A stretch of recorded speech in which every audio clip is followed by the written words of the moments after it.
Hey everyone. Hello. Yes. Hi.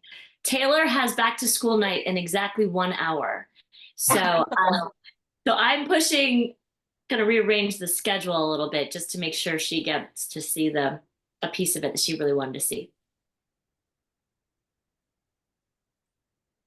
All right. Do we have, I think that's an earphone on the phone or on as well. All right. I'm gonna just jump right in. Just chat if you can't hear me, if you're having any trouble. So I hope everyone had a good week. Good to see everyone. Can you hear me? Yes, we Yes. can. Yep. Okay. All right. Good. Sorry, I just called in. I'm still driving home. Oh, that's all right. I would love to hear before we get started, anything on that quadruplex? So today I was able to sign the contract. Oh Yay! my God, amazing. Congratulations! Congrats Oh again. That's my God. awesome. Yeah. So that was I was moving faster than I thought. Yeah, everything go down really well. I was able to negotiate purchasing price down to 600,000. Okay. Great. Yeah, so as I just said, we're not paying the full price for this property. But the seller was pretty okay, so price is reasonable, and yeah, so we gotta I just signed the contract literally this afternoon. Wow. Between seeing the patients um and then the so yeah, so we just get the ball rolling. We have had to deliver all the earnest money probably tomorrow. So we got in touch with the inspectors. So yeah, so that's everything looking really good. I'm That's so amazing. happy for you. You're gonna be like Congratulations. Lindsay, seeing patients and then jumping out to like talk about real estate and then back into the I hospital. Yeah, so I think that without this course, I probably still hesitating and really kind of still overthinking about this. And I think learning and just equip all the knowledges and heard from people that have done this and really kind of um, encouraging me just step out of my comfort zone and just go do it.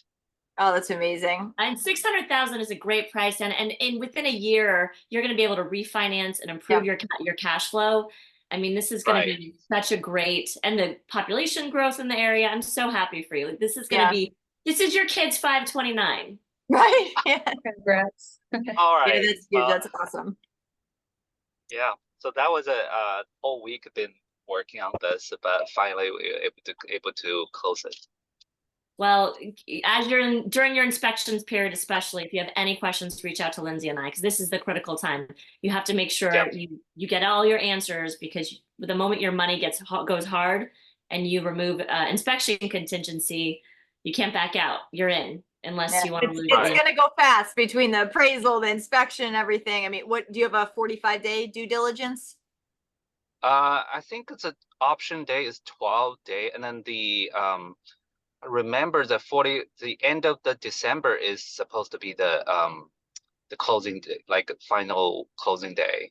Oh I wow. got Oh, that's long. Did they That's want very so normal is normally, I mean, it depends on how big the property is, but usually 90 if is kind of the max we see, and that's Yeah. normally for a much bigger property. Do you know why Yeah. they wanted an escrow that long, or sorry, the close date that far out?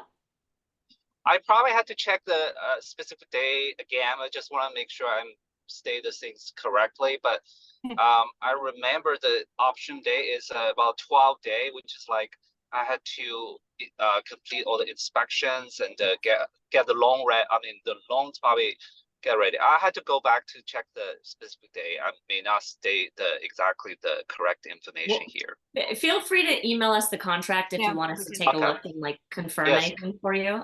Happy to do that. Yes. Yeah. Thank you You so want much. Yeah, of course. I'm so excited for you. All right, well, that's phenomenal news to start our call with. So great. Huge. Great. So I'll jump in. Taylor and Janko, did you guys find that the duplex together, or is it separate? No, actually, it's Tyler. Tyler found it. And Taylor we found talked it. about it this morning. Okay, got it. I saw you on the email. Okay, so Taylor found a duplex in Kansas City, which is a market she already has one single family in. And so she sent it over, and I said, let's just go through it over the phone together, on the call together, so you guys can understand how Lindsay and I would look at something like this. Taylor, how did you find this one? Was this one on the MLS? Can you hear me? Because I'm on my Yes. car. Yeah. Mhm. Okay. It had been on the market and I had saved it. And then when you had us do our homework of the just running numbers, I ran the numbers and I was just like sitting on it and sitting on it. I was like, why does this seem like, because we own a home there in Missouri. And it's about like, I think I looked it up, it's 7 miles away, so 14 minutes just down the highway. And I was like, that's not even that far. But the house that we have is older. So this one, I think, I don't have anything in front of me, so bear with me. But I think it's built okay, I in have it all up. 1990. Okay, it's built in 1997. And then, you know, in that market in Kansas City, that's a very new home. In my opinion. I don't know. Lauren, please, I know you're the specialist in that area, so correct me. So I just like the numbers were making sense, and but the thing is, it's been on the market for quite a long time. So I sent Lauren an email. I had the Zoom call with Junko this morning, and I was like, because we were talking about potentially maybe doing like a fourplex, and I'm like, maybe like for our first joint, we just start something small. And this one's like, it does have decent cash flow versus like putting a lot of money, you know, a lot of money right away, if that makes sense. And I don't know if that's the right mentality to have. It could be, yeah, it could be any, we'll go through it. I went through it in detail. So I we'll think I messed up. I was looking over and I was like, oh shoot, I already messed up. I don't think I included the property taxes. No, that's okay. I did. Sorry. That's what we're here for. Yeah. So, okay. So week 5 today, we're going to go through, there's some new portal content that we're really excited about that I'm going to we'll show you. We're going to do the duplex walkthrough, Taylor's duplex walkthrough. We're going to do that first before we get into the module 4 content. As you guys know, module 4 was really, really dense, and I'm not going to sit here and bore you with going through everything. We're just going to touch on the high level stuff. But first, I want to talk about the duplex walkthrough, so that Taylor, if she has to leave, she can go. And then after we go through module 4 review, Lindsay's going to do a live demonstration of finding an off-market property in one of your hometowns, so you can see. And then the new content module will speak to that. So lesson 4.1.1 was just added this week. So it's on finding off-market properties and direct mail campaigns. Lindsay has really effective letters, marketing material on how to do direct marketing campaigns. I know this because I gave her letter to some people here locally, even in Los Angeles, and they got listing appointments out of it, and it was really exciting. So definitely want to watch that 4.1.1 and the files attached to it. Also, there's a new file attached to 4.2, and that's an example letter of intent. For larger properties, you have to submit usually a letter of intent. It's not as, I mean, you know this, you guys have seen this in the modules, but it's a bit different of a process. So letter of intent there and examples there. We have two. So for the live walkthrough that we'll do later, we'll literally like pick somebody in the room here and we'll just do it live together. The modules, it's a recording of me kind of going through some off-market properties and the thought behind it in my hometown area here. And then there's an actual PDF file of a different search, step-by-step, like screenshots that you can literally follow like one by one as you go through. And then there's my actual direct off-market letter, 2 versions of it, as well as a property analysis form. So there's a bunch of content that we put on there. Literally I think Lauren just uploaded it today onto the Academy Mindshift website. So a bunch of new stuff on there. Yep. Okay, and before we get into it, I want to tell you a horror story. And the reason why I want to tell you is because, Lindsay has spoken to this, throughout the content, but putting a property in an LLC or buying ample umbrella insurance. This is actually a story of a friend of mine who lives here in Los Angeles. They had a condo that they lived in when they got married, and they just lived in it. And then they ended up moving. This was now 15 years ago. They rented the condo and never really thought about it. They rented the condo. They've rented it to the same tenant for 15 years here in Los Angeles. They've moved to a home where they're raising their children, and they have not really thought about it. Now, this condo they never put it into an LLC. and they never really shared the information with their insurance agent. So they just kind of insured it and forgot about it because the same tenant has been there forever paying rent. Well, recently, this is now actually a couple of months ago, the microwave caught on fire in this condo complex. And the tenant ran out to grab a fire extinguisher from the hallway. Fire extinguisher wasn't working. And Oh, the wow. entire building burned down. Wow. 20 units, 20 condos gone.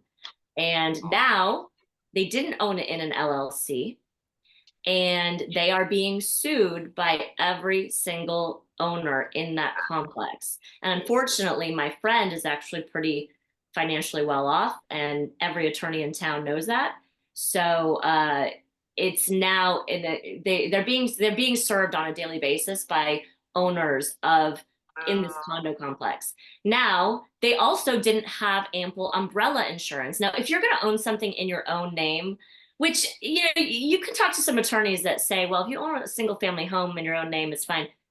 There's some things around that. If you decide to keep a property in your own name, please, please get ample umbrella liability insurance, which will hover over your home, your cars, and any rental properties you own in your own name. It's really important. They had $1 million in umbrella insurance. For a family like theirs, they should have at least $10 million in umbrella insurance, if not more. So it's just really important. I just wanted to share this story because one, I don't like condos because for this reason too. You're dealing with a lot of I have a couple of stories of situations where other people in the building were impacted by a unit, and then everyone, you know, it just spread like wildfire in terms of the lawsuits. So I don't like condos. No pun intended for the fire. Yeah, exactly. No pun intended. Lots of reasons why I don't like condo. Cash flows tend to suck as well. But that's one of the reasons. Please, if you're going to buy property, buy it in an LLC. And if your attorney says, you know, it's just one unit, it's not necessary to go through all of the extra financial hoops or of owning another LLC, please, please, please talk to your insurance agent and get umbrella insurance. The general rule of thumb for umbrella insurance is to buy an umbrella that's commensurate with your net worth. So and umbrella insurance is very cheap. So I wanted to start with that story because I just left her house a couple of days ago and it's been an absolute nightmare. And I'm like, wow, if you just had some really simple advice, this wouldn't even be a big deal. Lauren, when you say you don't like condos, so you don't like a single door or, you know, well, property it's actually in not an as much apartment building? It's actually, yes, like your condo is an example, right? You have high HOAs. So your HOAs are essentially another expense that is more than you need. You're not going to necessarily get the cash flow that you could get on other types of properties. I don't like single doors generally because you can get better cash flow in other places. But then the other piece is this. I mean, something goes wrong with your unit. You're liable for everybody else. I had another person a couple of years ago who the sprinklers went off in their condo, and because something like a little fire on their stove that they put out quickly, but the sprinklers went off, and in 19 other units the sprinklers went off. Jeez. And then everyone sued her because the fire, it was even tiny, started with her and the sprinklers went off. So yeah, you're dealing with a lot of owners all confined to one space. So it's one of the many reasons. But it's probably the 20th time I've said I think you should sell that. So yeah. I'll stop. I'll stop. Do you need umbrella and an LLC? Yes. If you get an LLC, you could, but that's another insurance. So when I'm talking about this, I'm more referencing personal umbrella insurance. If you're going to own something in your personal name, a personal umbrella won't extend over an LLC because it won't extend over a commercial exposure. Yeah. So anything you're buying rental wise, you should be buying in an LLC. And as we're going through the live demo here, there's filters that if I'm doing a specific direct mail campaign for like a mom and pop, I specifically click the button that says own in an individual name, because they're not doing it right. They're not owning it as an LLC like a company. So they're more likely to be an old mom and pop landlord who is not running it as a business. And you're more likely to get a better off-market deal. Thank you. Yes, so sorry, Taylor, this really should say personal umbrella insurance, because that's what I'm referring to. It extends over your primary residence, your cars, anything you own in your own name. So, all right. And then Kansas City duplex. Let's do this again because Taylor has to leave early today. I want to go through this Kansas City duplex and share my findings. Okay. So this is one that Taylor found. It's a duplex, as she said, in Kansas City, Missouri. She has a single family. Taylor, feel free to interject. She has a single family fairly close by, so why not buy more rentals in an area where she already has some? And so scrolling down, looking quickly, and Lindsay, I don't think you've had a chance to review this. I did not today, no. Okay, so please interject anything you see as we go through. So built in 1998, as Taylor said, in Kansas City, that's really great. That's really new. Like that's essentially, we call that B class. Because it's fairly new, and anything really built after 1980 and newer, you're probably going to have fewer issues because of the newer fare. And then coming down here, it shows that the rental income, the gross income is $2,400 a month. Quick napkin math, that's almost the 1% rule, so that's good. Coming down here more, it says both unit. It's a 3-bedroom, 1 bathroom, which, as we said last week, don't love 3-1s. They're usually harder to rent. But then there's a 4-2 that's renting for $1,400 a month. And then it says both leases are expiring August 2024, which is now. So the question is, did they renew? Did they renew the lease? What happened now? And do you know this, Taylor? Yeah, I actually just spoke to the realtor. I ended up just cold calling him. I was like, let me try to get some more information. Right before they did it's vacant now. The whole property's vacant? Correct. Interesting. I like to buy, especially if it's a duplex or something, vacant property, so you can get your own lease in. You can get, own tenants. Yeah. You can do a little renovation if that will help the values and bring up your rents. So that's great. That was the other thing that I was going to ask about as well. So scrolling down quickly, the big thing is 114 days on the market. Taylor, did you ask why it hasn't sold, or if they have any understanding of that? I did, and I don't know. The realtor said he honestly does not know. He said he got a couple lowball offers, but the people, I guess, that bought it in 2000, because they bought it in 2023. Yeah. And right. I was like, what? Like, this is just like red flag after red flag. And he said, Right. honestly, they just realized they did not want to be landlords. So I was like, oh gosh, what does that mean? Well, honestly, I mean, the fact that the rents came up in August, that may have been part of it as well. A lot of people don't want to buy properties with tenants in place because they want, as Lindsay just mentioned, they want their own leases and things like that. So that may be good timing in that sense. But yes, as you can see, I noticed that right away as well. It sold. It was on sale in May 2023 for $250, and it sold. It doesn't tell you what it sold for, probably around that. And then it's been on the market since May 2024. So yeah, my first question is always why? Why has it been on the market so long? So yeah, he also said he said it is a busy street. Yes, yeah. So along those lines, let's take a look at that. So first things I'm looking at are well, we can go to the very busy street comment, because I always pull up Google Maps, right? What does the street look like? And yeah, you can see it's got the yellow line there. It's a busy street. The neighborhood doesn't look that bad. Actually, things look like they're pretty well kept. So it doesn't, no major red flags to me there, except the fact that it is on a busier street. And then let's go ahead over to here. So then my first question before I would look at that even is, what's the condition? So, going in here, they did say there's new flooring. Kitchen doesn't look bad. I mean, it's not necessarily nice, and everyone, you got to turn off where you would want to live, turn off your lens. I had so many people when I first started tell me, take the California out of you. Like, we're not there. Stay. Because I would look, the countertops aren't very nice, and they're fine. So you have to remember to switch that lens. But the interiors, I mean, this is certainly could use some updating if the neighborhood can support higher rents. It's definitely clean and livable. Like you could Yeah. rent this out, no problem. Yeah, Lindsay's like, wow, this is really nice compared Yeah, to I what mean, yeah, obviously I have a different lens from some stuff that we buy, but Right. So I think the big thing, Taylor, do you have a property manager in this area? I know your single family is managed. Oh, looks like she's frozen. All right, well, I'll wait till she comes back. But one thing I did do is I pulled up the crime map. I used the one, the website actually that Jose provided last week. Oh, looks like she dropped off. She'll see the recording. But anyways, I looked at here and it is in this high crime area. I particularly looked up this zip code and it's rated F in terms of crime. But I would certainly ask she has a property manager there who manages her single family.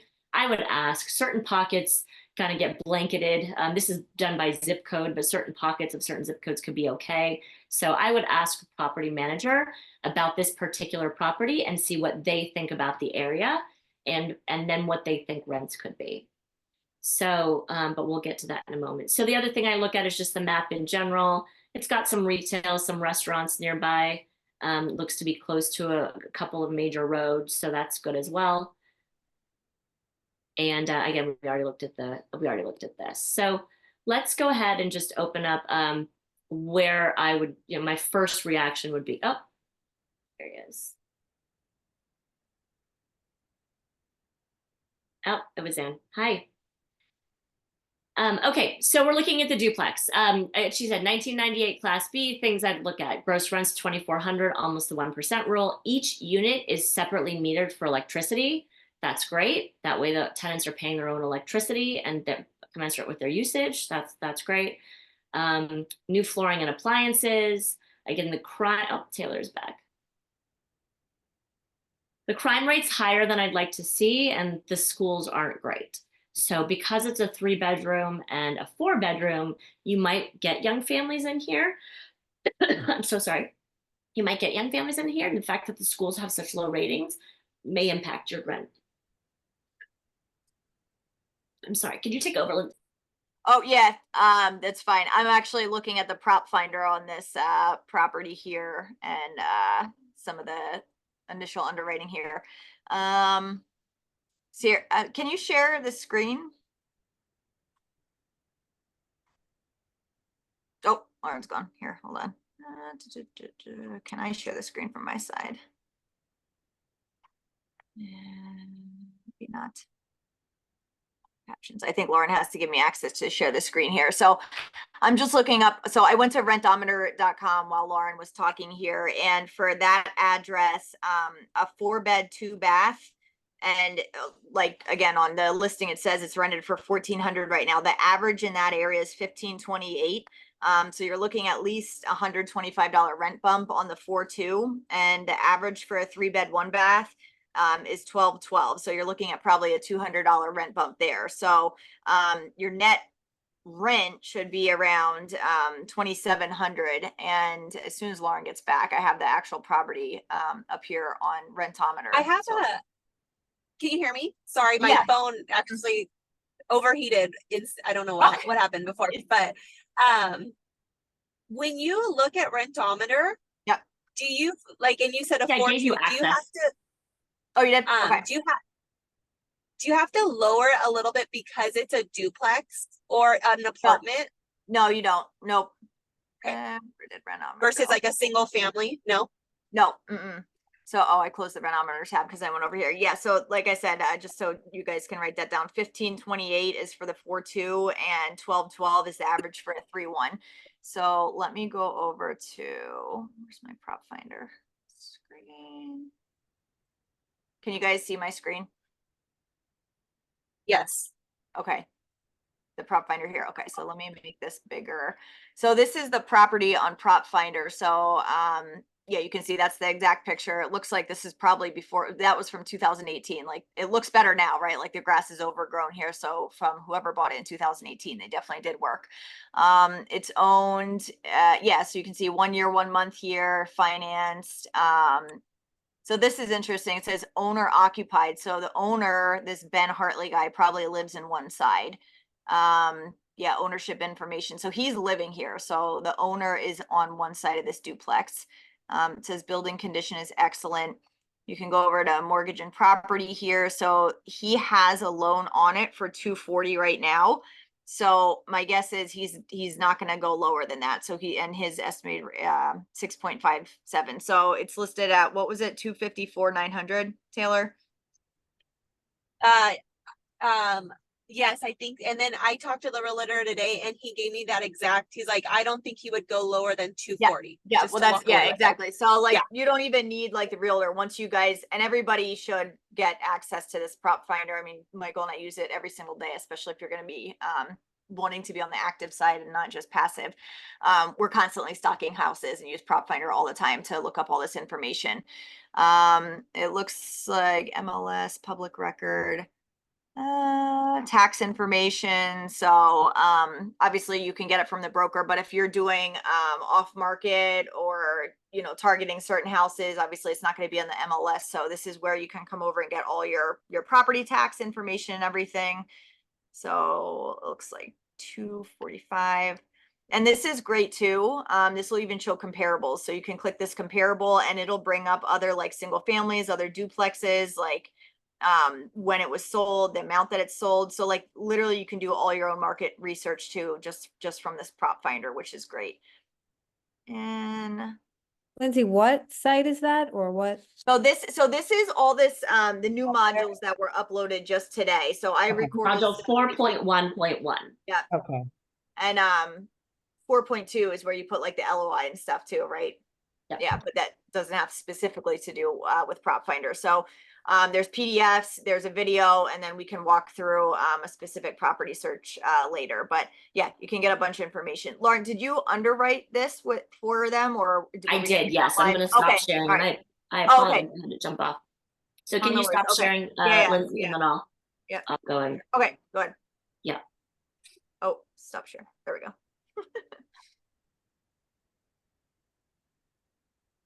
Okay.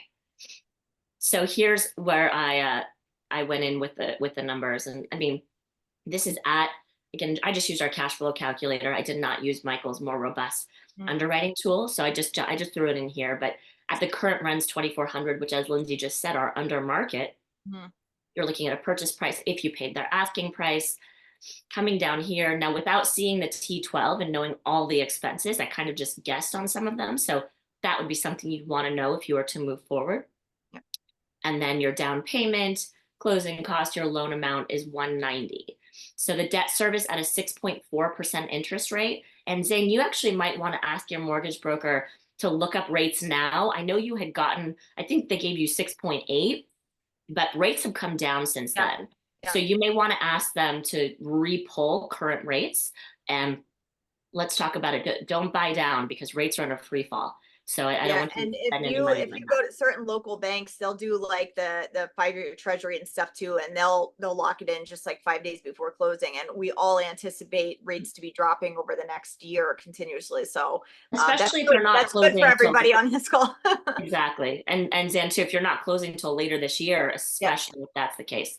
So it's about, you know, when you do the debt side of this, please call Lindsay and we can walk you through it. Right. So yeah, and then property taxes, you'll want to verify all this information. Maintenance reserves, and then so this is like again an 8% capital return. Excuse me 1 second. I apologize, guys. Yeah. And then this is at what it's at for market right now. Once Lauren comes back here, we can play with this purchase price too. So you can put like Lauren, if you get a second, put the purchase price to 240 and then put the rents up to 2,700. Because that's probably what you're going to be able to get, and then 240, and then let's look where you're at. So yeah, 15%, that's really good. Yeah, Taylor, you had popped off when I mentioned this, but I know, sorry, my phone. yeah, it's okay. I want you to check with your property manager about this specific location because it's unusual to see these numbers. It's great, but it's unusual to see them. So you want to check with your property manager and make sure this isn't an area that's going to be a big problem for you, or if there's not something big that we're missing. And this is why I like to really leverage local property managers. Just Lauren, Because I just go did back look to, at, if you can go back to the cash flow calculator. Taylor, would you be self-managing this or you'd be using a management company? No, I would use a property manager. Okay, so monthly management fee, it says 8%, Lauren, but it's coming up 0 in column B. Because that's gonna affect.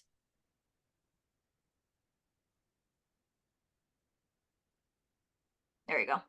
Shouldn't affect too much, but yeah. Oh, wait, no, that's a positive.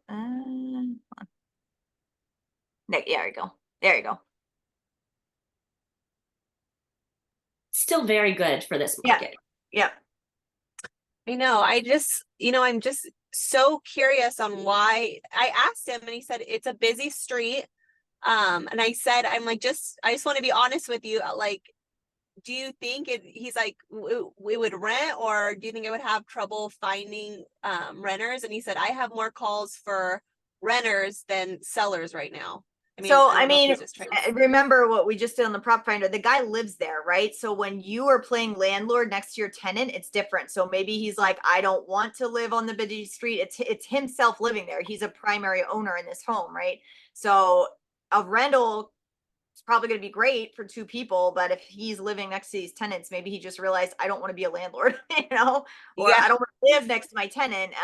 So there could be just very personal reasons. It has nothing to do with the property or the market itself. Do you know Yeah, anything about the very true. neighborhood, like schools or anything? It's so hard because I don't know if I have like a bias because I'm from California, but my other property is it's not that far, and it's been rented and it's been like it's been, knock on wood, quiet, but it's pretty much the same rating. They're both D ratings, to be honest. But I know that's a lot of that. Lauren, correct me, but like it kind of seems a lot of that area is not the best area, if that makes sense. Yeah, that's what Yeah, and there's different pockets that are better than others. That's why I like leaning on your property manager just to know with this particular. Yeah, that's a good, I touched base with, oh my God, I'm blinking on her name. The one you linked me with, Lauren. Oh, Rachel. So she gave me another property manager that I think I'm going to reach great. out to. Perfect. Yeah, but I mean, it looks good. And as Lindsay just said, if he was living there, that's probably one of the reasons too why it wasn't selling. They're still living there. Yeah. And then they've got a tenant there. It's a little bit of an awkward situation. Yeah. So this may be really well timed. But certainly next steps. Oh, and I wrote it out. Next steps of the agents. You've answered some of these already. Like, why has it been vacant for sale, or why isn't it sold? So I would ask. My first question was: are there foundation issues? Is there massive termite damage? What's the problem? But I think the story now is a little more clear. And then the lease is expired in August. So asking for a T12, you really, the next step for you is talk to your property manager, and then ask for a T12 so you can really understand what are the expenses that this property incurs. Okay.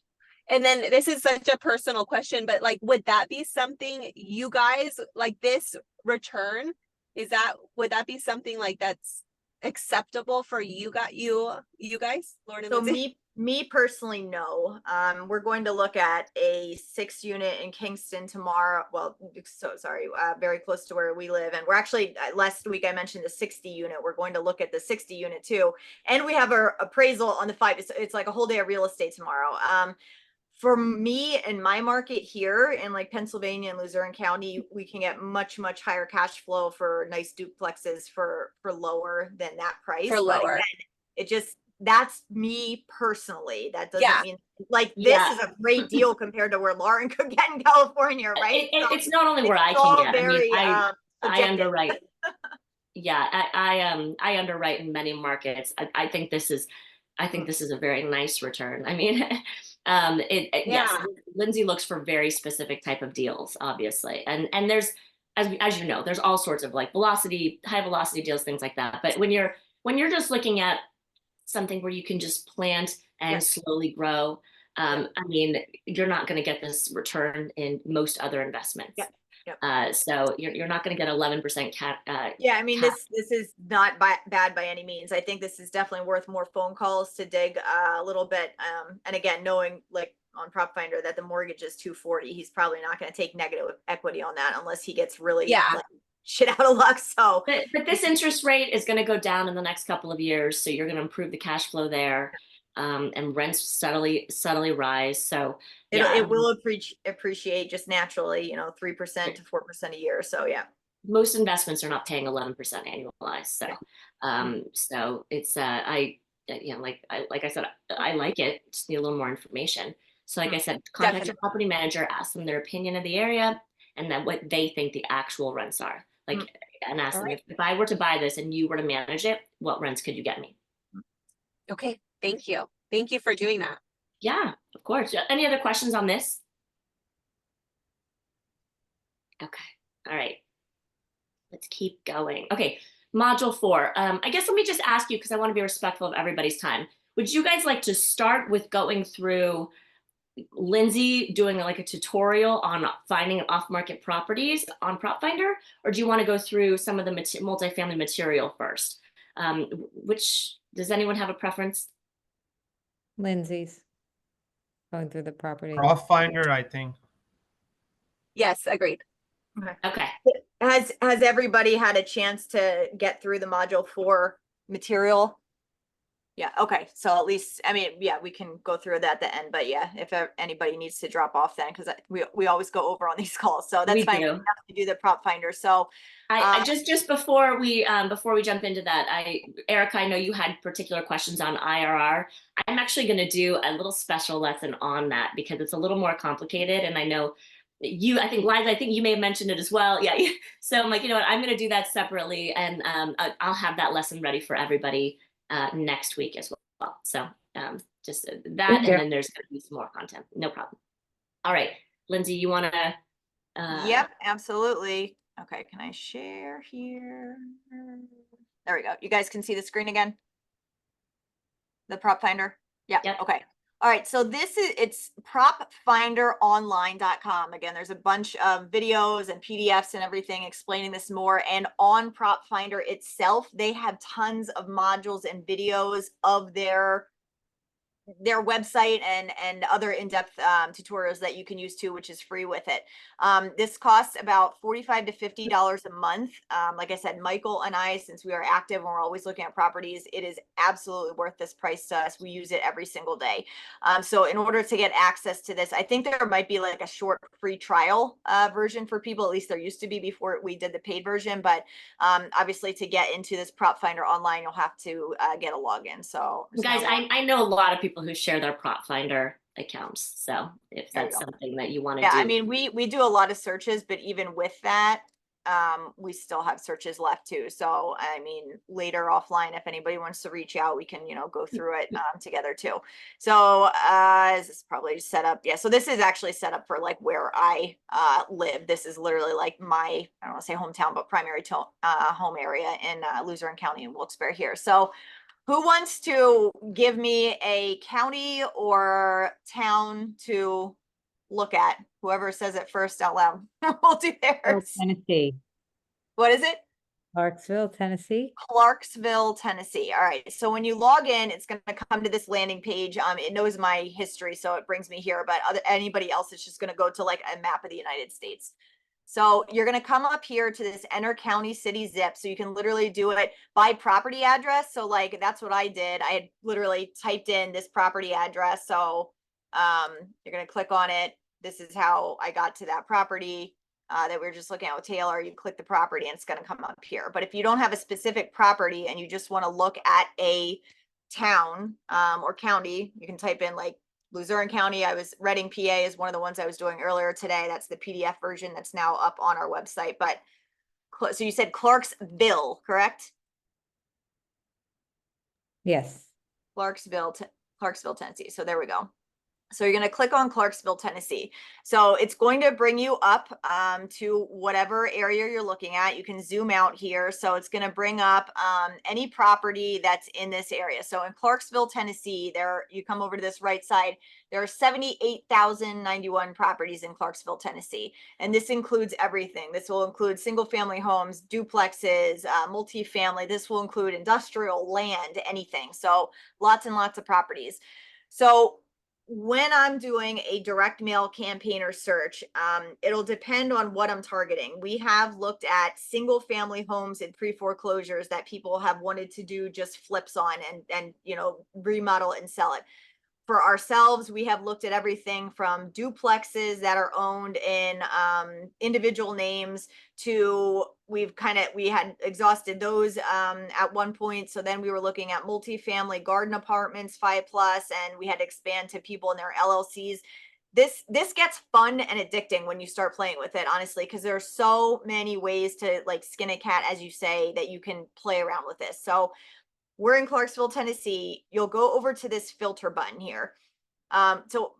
Just before we do that, so out of Clarksville, Tennessee, this top left button, there are 1,563 that are listed on the MLS currently. There are 60 properties in Clarksville, Tennessee that are in pre-foreclosure. So these people have missed mortgage payments for whatever reason. They are getting close to foreclosure. Surprisingly, there are none that are actually in foreclosure. So sometimes there's there's a couple of people that I know, they specifically target pre-foreclosure single family homes because these people are upside down on their mortgage, sometimes upside down on equity. They're very, very motivated sellers. So he'll actually pay somebody like $1,000 to get out of their house, take over their mortgage. It's a subject to loan. We could do a whole different module on that, but just know that that's another option. There are 79 bank owned places. So some people, their whole real estate niche is going after bank owned properties. I don't specifically do that, but you can. For people that are wholesaling, which it's not going to be any of us on this group, but there are specific groups just for people who have no money. They don't want to own the properties. They just want to find deals, get them under contract, and then sell the contract to other people. They use this cash buyers tab because those are people who they'll be able to wholesale to. There are 1,454 properties with liens on them. And then there are 53,000 properties that have really high equity. So that's actually surprising. So out of 78,000 properties, 53% of them have high equity. What that tells me is there's a lot of people who have money in this area and they're owning a lot of these properties pretty outright, which I don't always see that. So in any case, now we're going to go back to the filter button here. When you click this filter button, this is where you can start to really search your options. So one thing that I do on the direct mail campaigns, I click for owner occupied, I click no. So if Taylor had done that and clicked no, that duplex that we just looked at wouldn't even come up on her search because I want to find properties where I'm not dealing with some guy living in his house and I have to worry about him getting out. He's not the one that's really running this as a business, right? He's living there. So again, anybody can do it differently. This is just my general way when I'm looking at a market. I hit no for owner occupied. Occupancy status, that's this next one. Again, up to you. I keep it as any.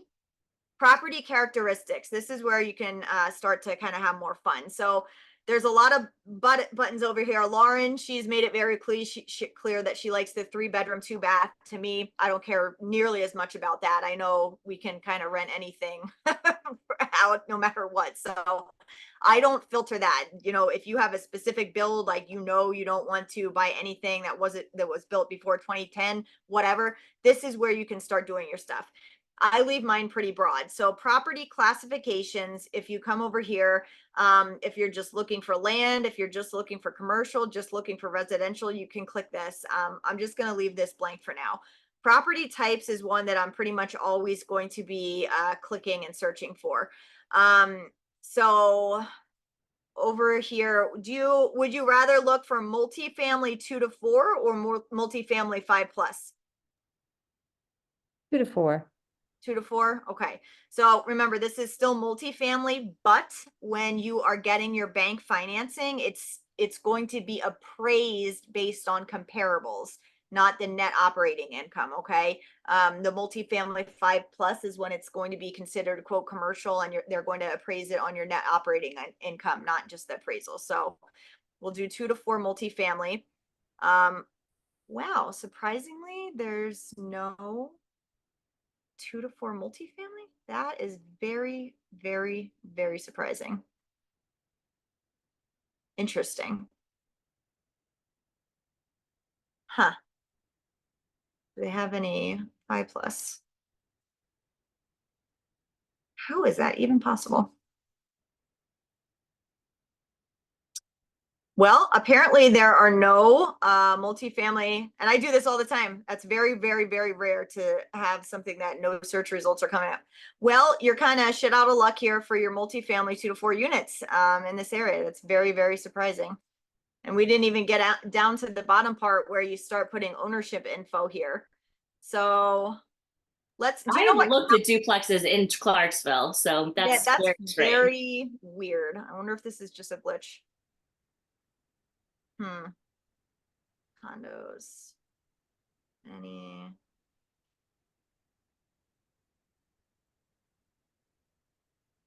All right. Do you know what county Clarksville is in? I don't, but let me, I can look it up. Montgomery County. Montgomery County.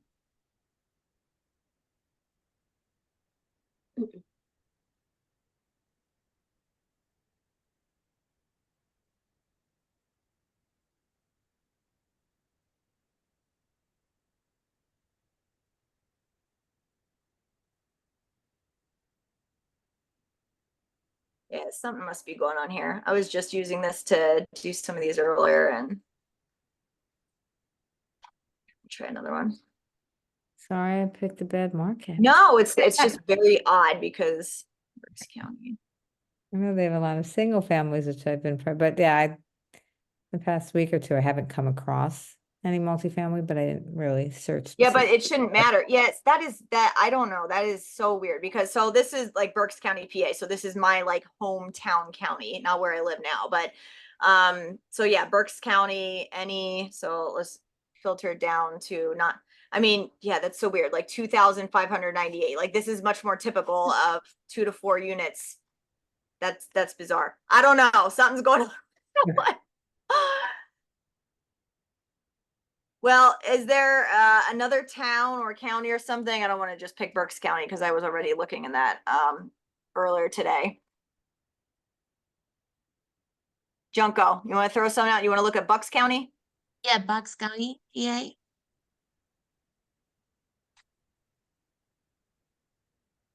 Oh, Bucks. All right, Bucks County, PA. All right, so this already still has the filter on. So yeah. So we're going to go to non-owner occupied. Junko, what do you want to look at? Do you want to look at 2 to 4, multifamily, single family? 2 to 4 multifamily. Okay, so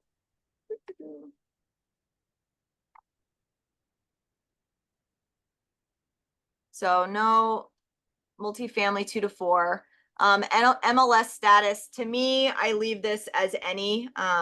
It doesn't matter to me if it's on the MLS because you can find very motivated sellers on the MLS for whatever reason. Again, maybe it's been listed for so long, they just haven't sold it. If you want to do truly off market, you can click no, listed on the MLS, right? If you can get really into the nitty gritty by dates and stuff like that. Pre-foreclosure and bank owned, to me, again, unless I'm doing a very specific pre-foreclosure search, I just leave it as all. It doesn't matter to me. This is the other big one that I look at. So ownership information. So when I am doing my very mom and pop directed off-market campaign, I go to the years of ownership, and these owners generally have owned them for a long time. Like we bought a lot of properties that they've owned it for decades, like 20, 25 years. So minimum in general, I'll start with 10. I don't put any maximum. And then ownership type, I mentioned that if I'm really doing that mom and pop, I will click this individual button, not the corporate. Corporate means they're owning it in an LLC or some other type of entity. And again, they're not doing it like the way that they should be. So I'm going to click individual over here. And you notice every time I'm clicking buttons, this number's dropping, right? It's going lower and lower. Those are the main things that I'm doing. Again, lien, bankruptcy, divorce. I don't really care. Some people literally target people that are getting divorces because they know that they're going to be motivated sellers. So you can get different niches, but to me, that I don't really care. And then this valuation and equity information. So this is another one, again, when I'm targeting those mom and pops that have owned it for a while, I come over here and this is estimated equity percent. So I want them to own it either full outright or have almost no mortgage. So I will put like minimum 80% to max 100% equity. And you notice as I'm doing that, now we're down to 270 unique properties here. Mortgage information, I usually don't play with this. You certainly can, you know, own free and clear, seller carryback if you want that. You can really get into the weeds with all this kind of stuff. So 270, let's even take it out to like, oops, let's even take it out to 20 years here, see what it drops to. So that's going, not, wow. So there's a lot of people that have owned properties for a long time. So even extending it to 20 years instead of 10, it went from 270 to 226. So let's just leave it at that, right? So now I'm going to close. So this is going to bring up the list on the right side of all these properties that you've just filtered out. So they're owned 80 to 100% full equity. They're owned in an individual's name. They're non-owner occupied. So these are true rentals and they're owned for 20 plus years. So these are really your mom and pop sellers, right? So then what I do, I click this button. It's going to highlight everything here. And then I click add to list. It's going to bring it up over here. You create a new list. So let's call this Bucks County 2 to 4. Because that's what we're looking at. Bucks County 2 to 4. You're going to hit save. It's going to save all those properties for you. You're going to hit close. Now you have all these properties saved in your own search. Your searches are saved under here, under this little multi-family house icon, my properties. So you click this. Literally every single step I'm covering is in PDF form with screenshots that was just uploaded today by Lauren, but I looked at Berks County instead of Bucks County, which are a couple counties away in Pennsylvania. So you go over to the My Properties, and then you're going to scroll down, and we saved this under, but you see, I mean, I've done a lot of searches. Bucks County 2 to 4. Double click it. It's going to bring your list up here. I like to have mine in an Excel file. That's just the way I and my brain works. So what I do, you can certainly do it from here too. I click it and then I hit export. This is just creating an actual Excel file. You can come up here, click your Excel file. Can you guys see the Excel file, or do I have to go to another screen now? We can't see the Excel file. Yeah, you cannot see it. Okay, so let me see. New share. Okay. You can see the Excel file now? Yes. Okay. All right. So now this is where I play around, and now I start going into my actual direct mail campaign, because now I have my list, my targeted list. Column A, this is all the property addresses. So these are the 2 to 4 units that are the actual multifamily. So this is the property that you'd be buying. It says the city, it says the state, the zip code, the county. This now, when you're going to start sending out mailers, letters and stuff, these are the columns that you need to use to actually mail and stuff. So you're going to go to I to R here. Because these are the seller's names. And remember, none of these are going to be an LLC. If you switch it from individual to LLC, all of these will say like Blue Key LLC, whatever. None of these are going to be actual owners' names. So this is the very hard time, I don't want to say hard, it's time consuming, because now when I get these, and I have done this many times, I start to handwrite the letters, right? So I'm going to share another screen here, just so you can literally see the method to the madness. Direct mail, mom and pop. Okay, so I'm going to switch between 2 screen shares here. So you still see the Excel file, right? So I have my PDF, and I go literally line by line with a highlighter, or if I'm using the computer, and mark them off. And I take an envelope and I write by hand the name. So Arthur and Shirley Schmell. You mail it to their mailing address. You do not mail it to the property. If you mail it to the property, it's going to go to the tenants. They are never going to see this mail. So when you're doing your direct mail campaigns, you mail it to the actual owner's home address, okay? It's going to their house, and you're handwriting the envelope. I mean, people open handwritten envelopes, right? Like you don't get mail like that anymore. You get bills and that's it. They're printed out. If you get a piece of mail that has your name handwritten, I guarantee you're going to open it, right? Most of the direct mail campaigns that I do, I actually don't put a return address on it. You certainly can. You can put, your personal address, you can put a business address or something like that. Because some of these will get kicked back to me. I don't, that's a personal thing. So I will then take, so Arthur and Shirley Schmel. So I'm going to share another screen here. And I will go now to my PDF. You guys can see this PDF. It says Duguay Estates. Okay, so this is one of, and again, this document Lauren uploaded on the site today. Okay, so this is what my direct mailer looks like. Michael and I, well, we've changed our logo now. It says Clover Key Capital with the same thing. We have a UPS box, so it's literally just a key, but UPS is the only one that will give you an actual address and not a PO box.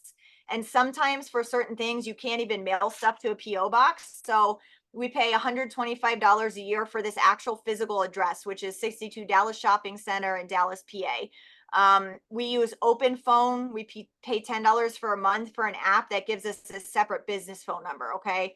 And all of you have seen my email address. We pay $10 a month for a domain name. You don't have to do all of this. We have just set ours up as a true business from day one. But again, you don't have to do this. You can use your home address. You can use your home cell phone. I would, at the very minimum, get you're going to make up an LLC anyway. I'd put, something LLC at gmail.com, even if you don't want to use a domain name. Okay. But anyway, this is just ours. So I will put here, dear Mr. Arthur and Mrs. Shirley Schmel. So I'll put dear Arthur and Shirley Schmel. So that's what I'll, be writing here.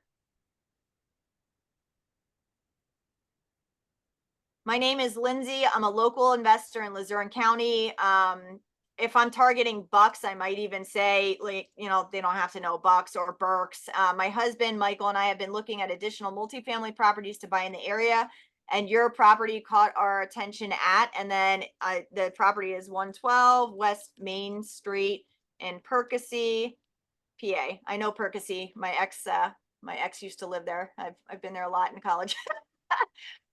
Don't worry if you're not in a position to sell at this point. This is a no obligation offer, but if you've thought about selling your property, we would love to be of assistance. You want them to know you're offering a solution. And honestly, in order to make this direct mail letter, I have read books on negotiation, like all kinds of crazy stuff I have put a lot of thought and trial into this letter. So just know there's a huge method to this madness to get to this actual letter here.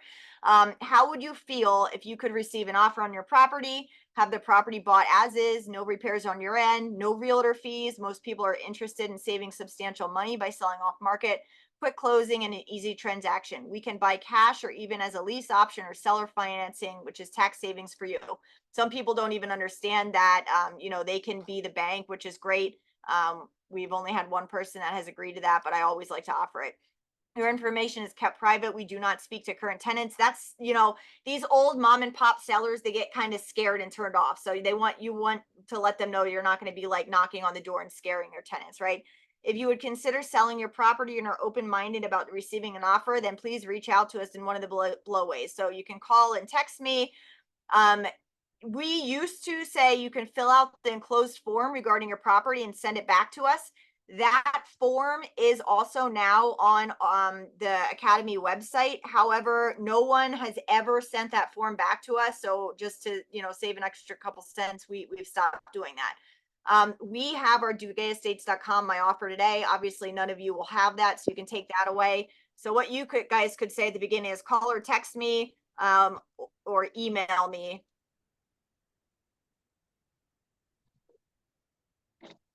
So some people don't like to pick up the phone, right? And just so you guys know, I've actually done this on primary residences that I wanted. I got a call this past week from them. I mean, I stuck a note like this in the mail, in their mailbox a year ago. and I got a call from them this week. So Well, and that comes to this next paragraph. Please save this information and reach out in the future if you're not in a position to sell at this time, but decide to in the future. Again, we're a local family interested in acquiring more units. You can look at, again, if you don't have a website yet, obviously, you can take this out. We hope to see you soon. Thank you for your time. God bless. Always hand sign these, okay? Hand signature and hand write on your envelope. Hey, buddy. My two and a half year old just broke into the office here. Yeah, you can come up here. All right, don't mind this kid.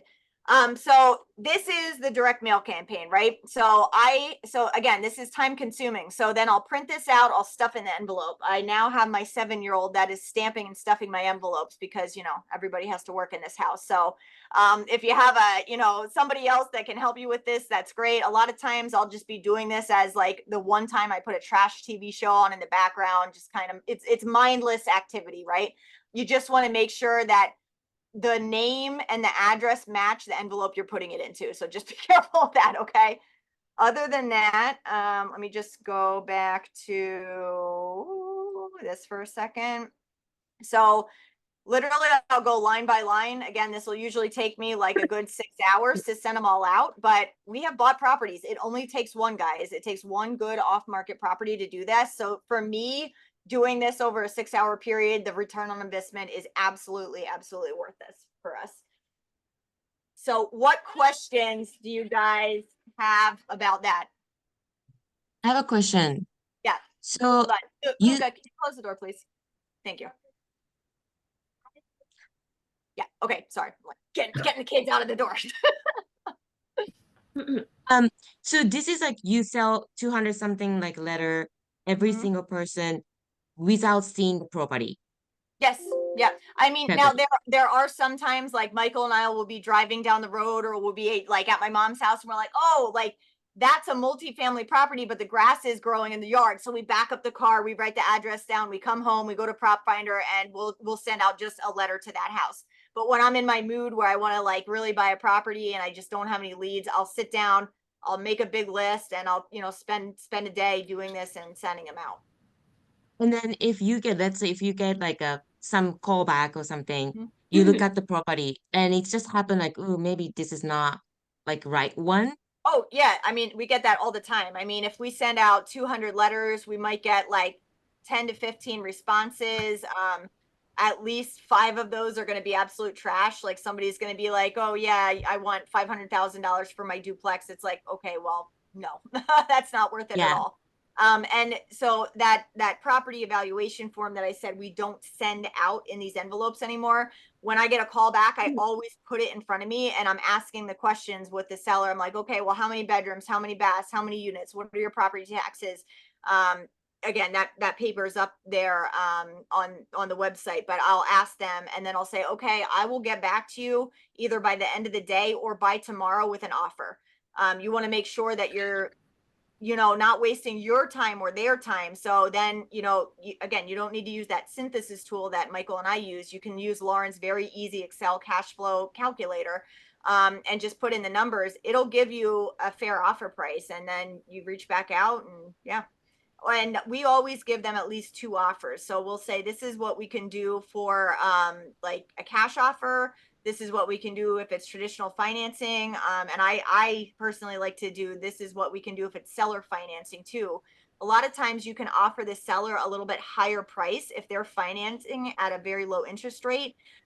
They're also saving on taxes because they're not paying all the capital gains tax because you're amortizing it out over, 10 years, or if they want a 3-year balloon or something. And I know this is getting very complicated and, there's other modules talking about this and stuff too. But again, there are many, many ways to skin a cat. And you just want to let the potential seller know that there are a lot of times if you give them like an ABC choice, they're more likely to pick one like, oh, okay, that offer sounds a little bit better, rather than just giving them one price and they're like, oh yeah, F you, like that's too low for me. No, this is actually perfect because I really wanted to learn how you are doing this. And then also the letter structure is, and this is my second language, so I just really, this is like a perfect that I wanted to know. Yeah. And you. when you get that, like, I remember, so this is almost 6 years ago, like our first direct mail campaign. And I remember the first call back I received, I was like, oh my God, somebody called me back. And I remember it took me like a day to call them back. I was like hyping myself up. I'm like, I'm okay, you can do this. Like, I didn't have any properties. I'm like, I'm a fraud, imposter syndrome. I'm like, I shouldn't be like like, I was so nervous calling that person back on the phone. And now it's like, you get used to it. It's like muscle memory practice with anything, but yeah. Do you No, find thank you so much. that Yeah. this is more helpful or this is more useful or what your go-to versus like the more traditional, like the Zillows and Yes, the, I have only, all the properties we bought have been off market like this or from word of mouth or somebody, other than the very first duplex we bought in that crappy town. So we got those two like single families for 2,500 each, and then we got a duplex on this in the same town on the MLS. And ironically, the one that we have the appraisal on tomorrow, this is the second one we've ever bought on market, actually. But we ended up getting a great price. It's like $150,000, less than what the MLS listed. So that's what I mean. Just because it's on the MLS, like, a lot of people poo-poo the MLS, like, oh, it's on market. Like, that doesn't mean that's what they're going to sell for. They can be motivated. And we presented our underwriting to the seller. We're like, look, we're local. We know this. This is what we can offer. They had just I think I mentioned to you guys last week, or I was talking to somebody else this week. Maybe it was Yin, that they had been under contract. Michael had actually put an offer on this same one in the spring, and they said no. They got under contract with somebody else 2 days before closing. The people didn't come through with the money, and they didn't sell. So now the seller's motivated, right? So now they reached back out. Michael said, okay, well, this is still our offer price, and they're like, okay, well, we know you can close at least, so we'll take the $150,000 cut. So people's motivation changes. So Yeah, look at Zen's got a fourplex that he was buying for, it was on the market for 650, and you're getting it for 600. So yep. It just always remember, any price you see on the MLS is a very negotiable. I mean, at least in your eyes, like it's just a step one. I always We don't tell, know like, if the my seller is going to kids, be you willing. gotta shoot your shot. Shoot your shot, go for it. so what other, like, what do you say, would you think is the main benefit to off market? Is So more off negotiable or? market, people haven't looked at it yet. Older sellers might not even think about selling it. So you might be the first one reaching out, and they're like, okay, yeah, maybe I do want to sell it. And it's gotten more popular, the direct mail campaigns, but it's still a good twist on it. Like, I see people have like mailers come out, like postcards. Again, people, you look at a postcard, you throw it away. You get a handwritten letter or something, like, the Yeah. people are going to open that. So yeah. But quick question: if you're looking for your personal, if you want to buy for a personal use house, do you think it's a good practice? You will look for off market and give them a give them an offer. It works, and if it's not an investment property. You can do this for anyone. I mean, yeah, if you want to look at, so Michael and I have looked at land. We haven't got, like, we want to build our little farm. So we're looking at like a decent amount of acreage. So we have used Prop Finder for our own purposes and benefits, not just real estate too. Not just investment purposes, I should say. Yeah. I mean, this And software, you why? can use it for anything. And what's the reason when you was explaining, you was talking about you always look for mom and pop type of properties, not LLC. What is the main reason behind So the not main go for any LLC? psychological reason, and that's not, we don't always, like, we have I've done direct mail campaigns just to LLCs too. So it's not always just mom and pop. We've just gotten the best deals from those mom and pop type sellers. Like, they're older, full equity, they've owned it for a while, they're getting, tired of doing this. Just, they tend to be more motivated, and they tend to be more old school, that they like to value the relationships more. So we'll say, when they reach back out, I'm like, well, we're local. If you are local, and say, let's meet for coffee. I've met and talked to some of these sellers for like 3 hours just over coffee. They brought their cousin one time. Like, we're forming relationships and gotten under contract in that too. To me, I like that. I like the human aspect of that too. However, I'm a business person, right? So we have done direct mail campaigns just to LLCs too. There are people like me that, they've made their equity, they've refied it out. Now they want to buy the next bigger deal. They need to, so they're looking at which property can I sell. but so they're also investors, the ones doing an LLC's general. So they get it too. Like they get, I have to meet this number or it's not going to work. Right. So sometimes you can do some better negotiation depending on the other end of that LLC too. You never know, right? This is a direct mail campaign. You're shooting, an arrow in the dark. You don't know what's going to stick or come back. So and to me, I love that. That's part of the thrill of the hunt. Okay, it's not obvious like we can also try LLC, whatever works You can best for absolutely, yes, absolutely. And like I said, we have, and especially as you're getting into some of these bigger properties, like the garden apartments and stuff, like the 60 unit we're going to look at, those are more under the garden apartments. They're much, much, much more likely going to be under LLC. So if you're looking like at those bigger syndication deals, it's not going to be some mom and pop seller that you're in general. You can, but it's much harder to find the off market. So. And it when it comes to sending all these letters, do you also, if you got a chance, you also try to call them, get in touch Yes. over the phone, or you Yep. always prefer them send a letter? So just because I'm doing like 270 of these at once, my start will be to send out all these. If there are certain properties that I really, really like, I will go that extra step and then I will look up their name and I'll go to spokeo.com, SPOKEO, and I'll type in their name and you'll get their phone number. I'll text them. I've cold text people. The properties that I really want, like I will go the extra effort. I'll send another letter like a week later. If I'm not hearing back, I'll stalk them a little bit. Perfect. Yeah, Good, no, good. it's the personalization and the relationship piece, I'm sure. Yeah. Putting my marketing hat on, I'm sure that goes, Yeah. much longer. Liza, as you guys look for a primary, I mean, really think about doing this. Yeah, Say we want to be in this neighborhood, we have children. One of another investor here locally did that, and like their dream neighborhood, it was the house was terrible, but that's what they wanted. Yeah. They renovated it and now it's stunning, but they just put this letter in the mailboxes of the area that they wanted, talking about how their family wanted to live there, and they got the house that they were looking Yeah. for. So One it's a great Lauren and tool. I- A lot of people don't Sorry. think about it. right, yeah. Lauren and I partners, Ryan Podock, he literally will write his whole letter by hand. Like I don't have time for that for 270, but Ryan will literally write the whole letter by hand. And he's doing a much smaller batch, like 20 to 30 or something like that. But he has a really good response rate, even higher than me, because And when he's you said you had literally one, yeah, I was relieved to see that your letter was typed when you're like, I handwrite them. I was like, Like, who are you? Yeah. But I'm Are these- telling you, as my son's getting older, just the fact that he can fold and stuff them and like lick them and put the stamp on, he saved me a good like 2 hours last time. I was like, That's man, you got to amazing. get you on payroll, kid. That's- Now he's in second grade. His handwriting's getting better. He's going to start doing the envelopes on the next round, I think. that's amazing Um, too. Lindsay- That's another aspect of Yeah.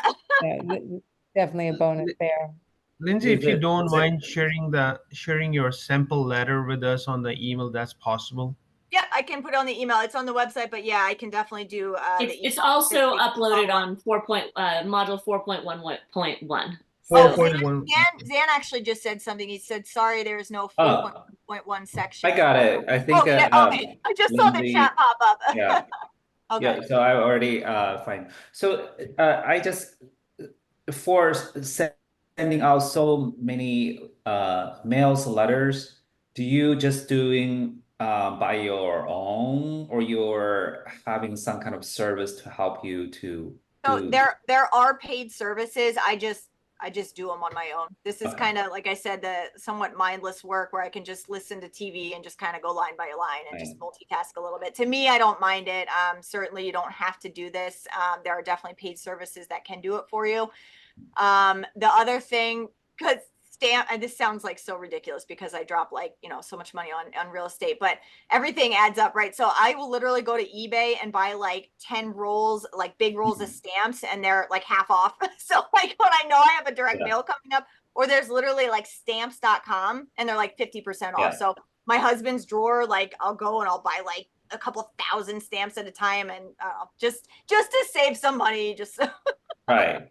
And then you just drop to the local mail. yeah, I just go to the post post office, office. just dump them all in, and yeah, Okay. and then you sit back and wait for a week and see, if anybody reaches out to you. Or But what we've is got the calls back like months later, like that 10 unit that I talk about, like honestly, our best deal we probably had. We had sent that direct mail campaign out in May or June of that year, and he didn't reach back out to us till October. So But most of the people reach you back through phone, or mostly they email you. What they prefer normally? most of them are calling those older mom and pop. Most of them are calling me. A couple of them will text, but most of the time I'm getting callbacks, and they don't always. So that's another thing. They don't always leave voicemails. So a lot of times I'll see I have a missed call because remember I have that $10 per month paid service. So like I know if that call is coming through, it's from somebody that I've sent mail out on the other line. I really don't get like I don't know, robocallers or whatever on that. So they don't always leave their address. So that's another reason I use Spokio. I'll go to Spokio, I'll copy and paste the phone number in, it'll tell me their name, and then I go to my Excel file and I type in the name. I'm like, oh, okay, it's this guy from this property.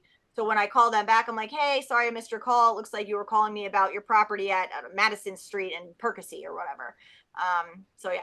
So all of this, I mean, you can watch the lesson in 4.1.1 and what she just did. Obviously, you'll get the recording to this as well.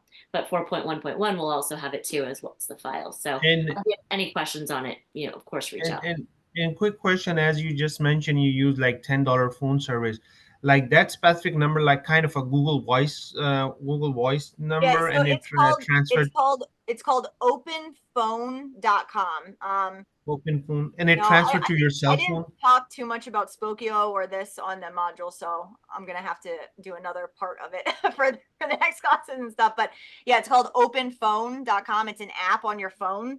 So next week there'll be 4.1.2, and that'll be Right. Yeah, so because you're asking great questions. Thank you. It helps to it's this little app. It's called Open Phone. So Open- actually I have three things, so maybe somebody answered me, but and it's it literally transfer. called real estate, and then it'll have the calls there. Oh, But it's a okay, separate okay. phone number. It's a separate phone number. So even like when you have your LLC, you want to keep as much of your personal from your business as possible. So again, I just wanted to set everything up from the beginning. So, I have my business phone number versus even though it's still on the same phone, I don't have a separate business phone. It's just an But app. the question is that number, the number transfer, it comes on your regular, it transfer the call on your regular number, right? That's the way it works, like a So Google Voice. it will show up as a real phone call coming through on my phone, but it will only be recorded on the app. It's not going to be on like your iPhone call list. Oh, okay, and it's just a phone. It's not a fax service with the phone. It's not a fax service with the phone. You can text on it, you can call, leave voicemail, but it's not a fax. No. Oh, okay, okay, perfect. Do you recommend to make like LLC at this point? Because if you're going this direction, eventually we should have LLC. So like, should we think about? Yes, kind of- yeah, you can definitely you can make an LLC now, or you can wait. You can make an LLC within 2 days in Pennsylvania for sure. There are even like shelf LLCs that you can go to a lawyer that they'll pull it out and have it ready within a day. So you will need an LLC, but you don't have to do one today. And I have one more Question. question. Oh, sorry. No, so go ahead. I'm sorry. No.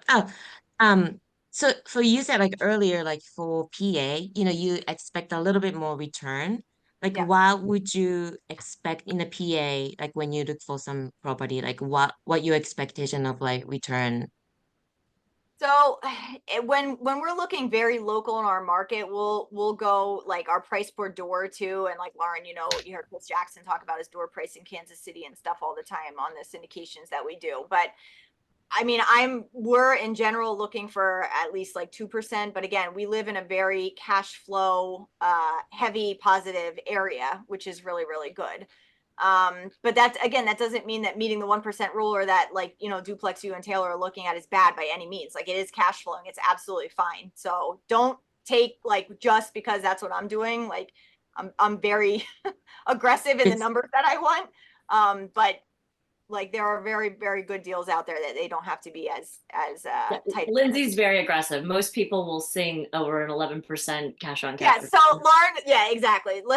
It's absolutely For fine. those of us who are normal, oh, that's fine. I'm just gonna share my screen here one more time. I wanna, Yeah. maybe if I can here, I just wanna show you the LOI letter that we use here too. Maybe, I don't know why I can't share my screen here. There we go. Screen share. LOI. Okay, so this is our LOI, and this is why you don't have to have an LLC yet. So this is the letter of intent that we use. And you can even send this out for like a duplex or something. Like we use it for sure for the larger syndication deals, but you can use this for anything. Or when you you're can find this in the downloads and the files section of 4.1. or when you get something under contract, like Zan, if you don't have the LLC set up, I mean, obviously you signed already, but what you'll do 4.2. Sorry, 4.2. Sorry.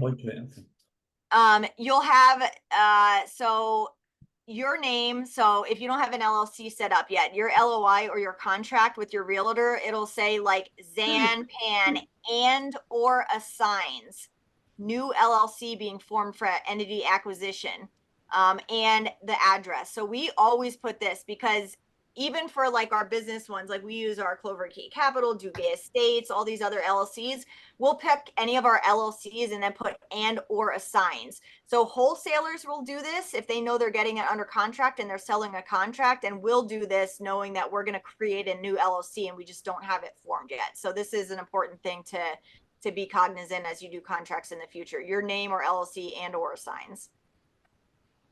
Okay, I have a question for both of you, Lindsay and Lauren. When it comes to LLC, what guys where you're living at, that's where you prefer to form your LLC, or you have, after your thorough research, you have any specific state or somewhere where you want us to go and form an LLC for business point of view specifically? We'll get more into this with the entity formation module and stuff, but what I have, and Lauren, you probably do too, we have a holding company, and our holding company is in Wyoming. There are certain states that are better for holding companies, and the two main ones you'll hear about are Wyoming and Delaware. We use Wyoming for a number of reasons, and it's also pretty cheap. So that's kind of our shell LLC. And then each state that you're going to invest in, you need to have an LLC where that property is bought, right? So if you buy something in Kansas City, Missouri, you're going to have an LLC for Missouri. There's whole lessons that we could do just on this and legalities and everything like that. And you will be having a lawyer that will be helping you and doing this for you. But each property can be in its own LLC, or depending on what your risk tolerance is, you could put maybe like 2 or 3 duplexes in one LLC. I'd recommend that each property has their own, but I certainly know people that they'll put a couple in one. Even ourselves, we have a couple small multifamilies in one LLC, but just for risk diversification, you want to have really one entity in each thing, because if you get sued in this one, then they're not going to come over the other one.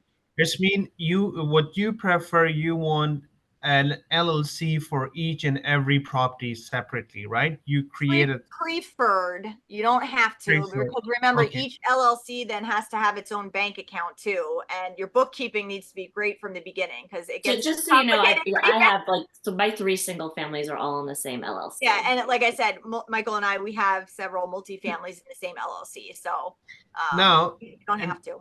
And the way you structure like you establish a holding company somewhere in Delaware or Wyoming, and under that holding company you have multiple LLC where you're buying your properties, right?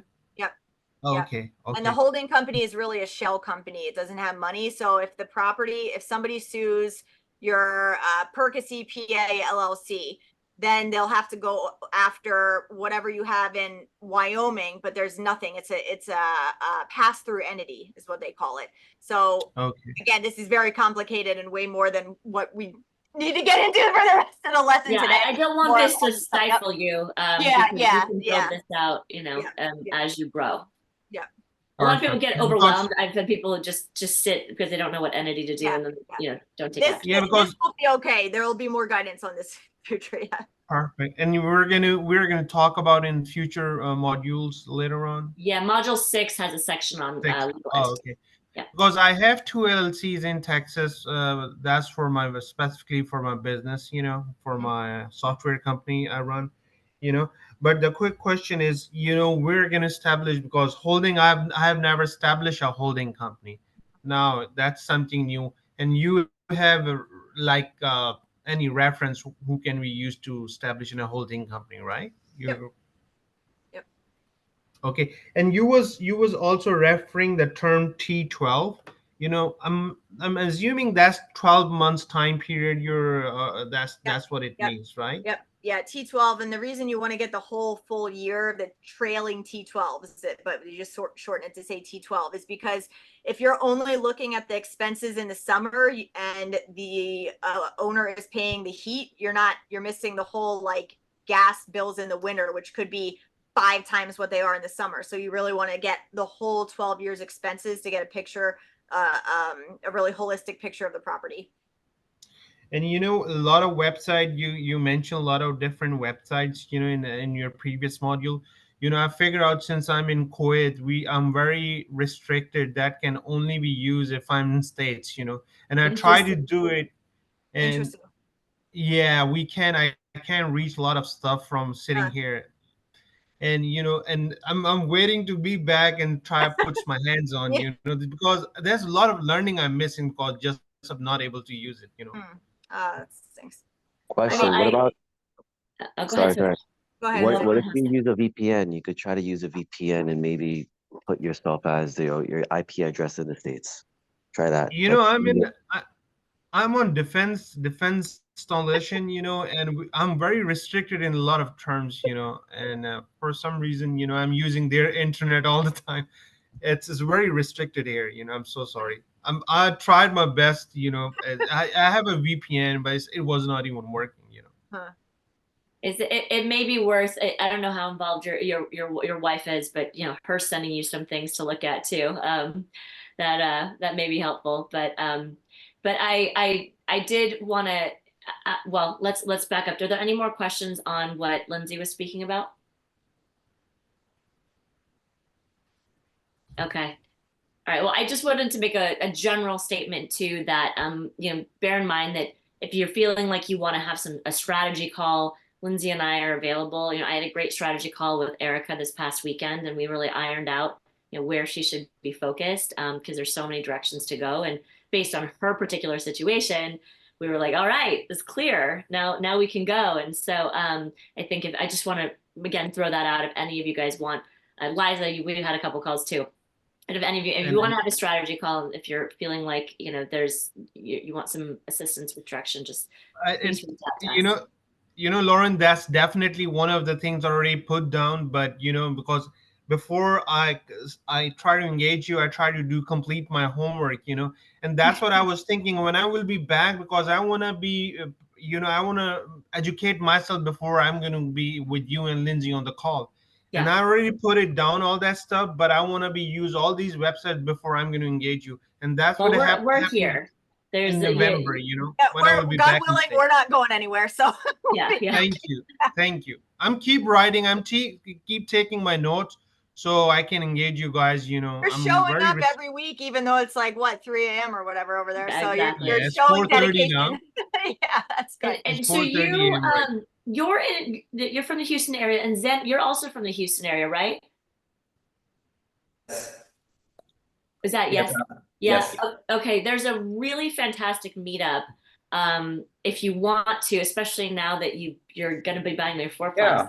Irfan, when you come back, we should get together. Yeah. Wait, yes, sir. Yes, sir. Aren't they doing the MIH one next weekend? Yes, right? it's like next weekend. Yeah. Again, we have to connect you with our mentor. He's flying out to Houston with some of our other friends and colleagues, and so we'll connect you guys like right after this. Yeah, it's a virtual meetup. Perfect.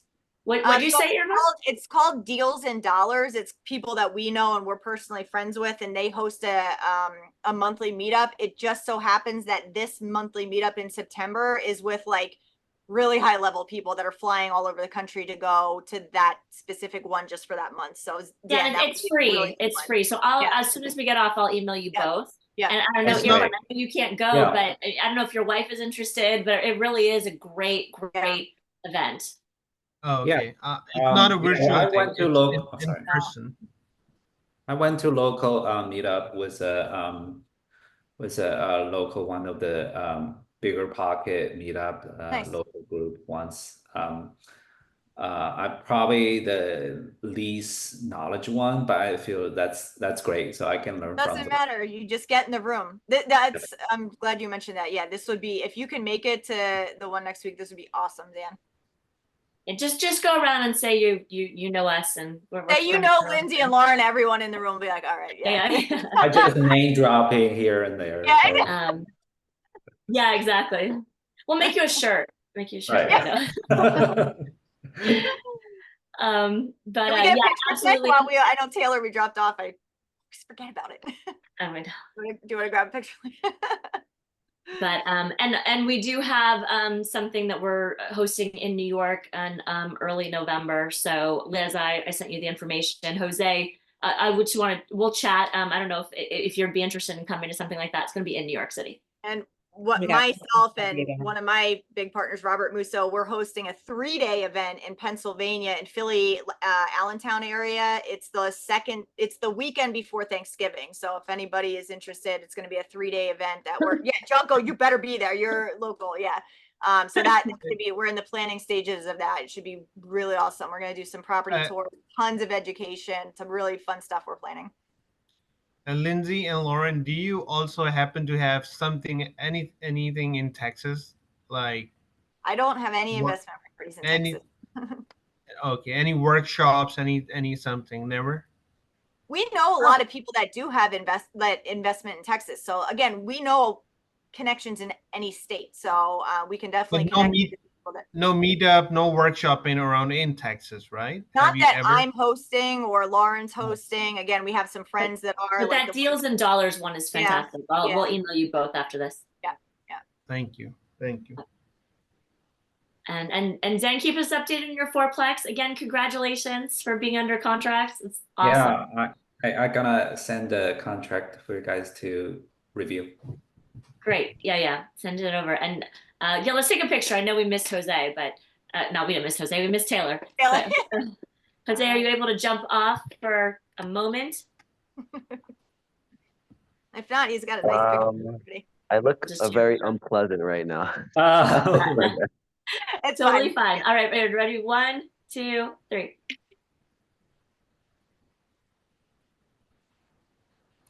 All right. And Liza, your eyes are open. Look at that.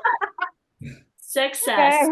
Every It's time been I a good get on night. Instagram, I'm like, I'm glad eyes are closed again, but okay. I'm alert.